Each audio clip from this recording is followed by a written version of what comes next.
Olá, meu nome é Karine, sou aluna do sexto período da Uniaselv e no nosso slide de socialização sobre a EJA, fiquei com a parte de como surgiu. Então, a EJA ela não surgiu junto com a formação do Brasil, ela só veio após a educação jesuíta, que era apenas para a formação de indígenas, catequistas da Igreja Católica. Então foi só apenas nos anos 40 que tudo começou, né? Toda essa educação de jovens e adultos. Ela passou a ser formada e tratada como um sistema diferenciado e significativo para a educação brasileira. Mas havia interesses políticos para essa educação, né? Para a melhora dessa educação.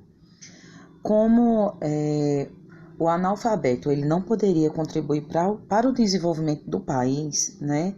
Tanto econômico como... Não, profissional ele contribuía, mas o econômico ele não conseguia contribuir. Então, governos, né, órgãos governamentais saíram para procurar entender melhor como poder melhorar a EJA. Então, os profissionais analfabetos, eles poderiam colaborar para a recuperação do atraso da economia, né, industrial brasileira. Então, assim, até aquela data, né, dos anos 40, não se preocupavam, o governo não se preocupava com o indivíduo, com o sujeito, né, sobre sua aprendizagem em si, mas ele procurava, na verdade, aperfeiçoar ele para se tornar como se fosse uma máquina, né, por causa do movimento industrial. Então, o analfabeto, ele era tido como um peso para o país. Mas aí o crescimento foi tão grande dos analfabetos que acabou por gerar interesse político ainda mais. Então fizeram o quê? Uma campanha da educação de adolescentes e adultos e colocaram uma proposta educacional voltada para a vida, né? O trabalho e também a profissionalização. Ou seja, eles tinham um preconceito com os analfabetos, achando que eles eram incapazes, eram menos capazes do que aqueles que eram alfabetizados. Por isso, esse interesse de profissionalizar eles, né? Então, foi a partir de movimentos populares. Ele foi substituído pelo Educar, que se considerava diferente, mas se baseava em muitos de seus trabalhos. E aí, em 1990, a Fundação Educar foi extinta. E o governo, ele tentou criar o Programa Nacional de Alfabetização e Cidadania, que foi o PNAC. E isso foi no governo Collor, mas, infelizmente, teve o impeachment, né, do governo Collor. E aí, esse projeto, né, esse programa, ele foi extinto. Então, desde então, o EJA ele foi visto e associado ao ensino noturno de segunda linha, onde absorve somente os adultos que não conseguiram concluir seus estudos na idade ideal e foram reprovados. E alguns são tidos até como fracasso da escola, né? Com a falta, e ainda mais, com tudo isso, teve a falta de incentivo do governo, né? Incentivo político, e levou por algum tempo essa educação a uma paralisação em suas modalidades, tanto tecnopedagógicas como os baixos investimentos no EJA. A luta para manter e melhorar a EJA ficou para o profissional da educação, né, que ele trouxe novos conceitos, principalmente nas áreas sociais e uma educação igualitária, né, que agora o sujeito iria aprender a ser crítico, iria aprender a ser pensante. Em 2008, a EJA passou a fazer parte da LDB e ficou conhecida como Direito Público. E no governo Lula foi criado o programa Brasil Alfabetizado. E o objetivo era universalização da alfabetização de jovens e adultos. E foi uma conquista porque ele passou a ser financiado, essa educação passou a ser financiada, porque era precária o olhar do governo, né, para essa educação, o financiamento e tudo mais. Então, outra grande conquista que teve a EJA foi quando foi incluída no Fundeb, que é o Fundo de Desenvolvimento da Educação Básica. Então, assim, a EJA passou por muita dificuldade, muito preconceito, até chegar onde chegou. E ainda falta melhorias nela, sim, mas avançou bastante, né, dos anos 40 para cá.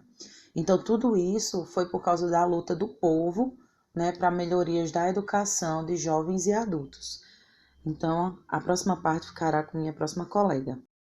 É de grande importância no processo de reingresso do aluno às turmas. De suma importância o perfil do docente no sucesso de aprendizagem do aluno adulto. Porque na EJA a gente tem que ter todo cuidado com os nossos alunos, porque eles têm várias dificuldades e o professor em si tem que ajudar, tem que estar ali preparado para ajudar na convivência do aluno, como o aluno aprende, como ele aprendeu. Então, a ajuda do professor aí com o aluno no EJA é fundamental.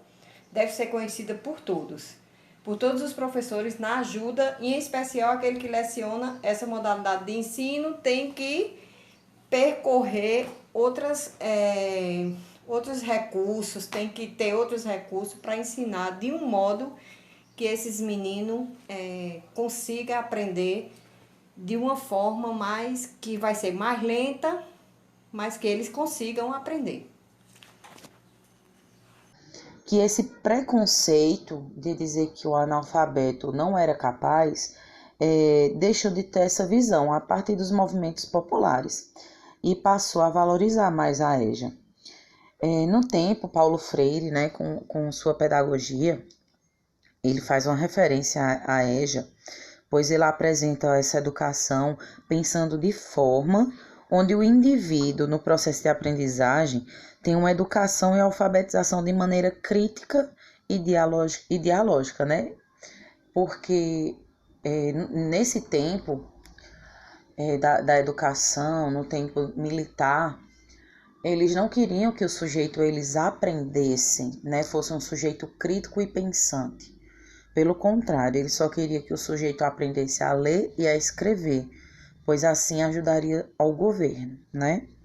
Então, no período da ditadura, muitos programas de alfabetização se perderam e aqueles que se mantiveram eram somente os tradicionais, os conservadores, aqueles que só faziam o sujeito justamente ler e escrever, não tornavam o sujeito crítico. Então, foi no período militar, em 67, que nasceu o Mobral, que é o Movimento Brasileiro de Alfabetização. O regime militar ele queria apenas o sujeito leigo na questão crítica, na questão de pensamento, né?